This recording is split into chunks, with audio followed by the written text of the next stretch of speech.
دیسان هەوڵم داوە من لێ ڕەنگە نەتوانم باسی بکەم بەڵام ئەو برادرانەی کە لە بواری ئەدەبی دەستیان باڵایە و شارەزان ئەسکەر دەبینەوە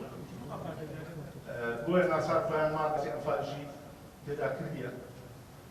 چیرۆکی ئەم هاتوونەدا قاوەکان و خانوە تەختکراوەکان باخەس چیرۆکانە لەو کورتە چیرۆکانە ئەکرێ بڵێن بۆ فیلم بۆ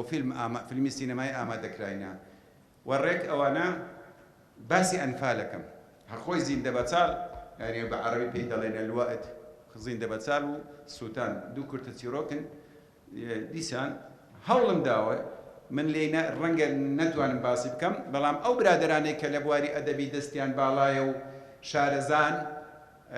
و خوێندویانەتەوە بە تایبەتی کاک سابر ڕەشید کە هەم ڕۆمان نووس و چیرۆک نووس و هەم ڕەخنەگرێکی ئەدەبی بەتوانایە لێرەیە خوێندیتەوە من ئەتوانی ئەو ڕێی خۆی بدا و ئەو لەسەر ئەوانە قسە بکە ئەوەش دیسان کورتە چیرۆکە چۆن ئەوە ئەکرێگە بە چیرۆک نایبنەی بە مێژوت نایبنەی باسی وێنەکانی دوای ئەنفالە ئەوەش باسی وێنەکانی ناو ئەنفالە ئەوە هی دوای ئەنفالە هی دوای ئەنفالە پەیوەندیان پێکەوە ئەوەیە هەر ئەوەیە ئەو هەڵوو مەرجەن من دووبارە بە خێراتنی هەموو ئەو خوشک و برایانە دەکەم کە لێرە ئامادەن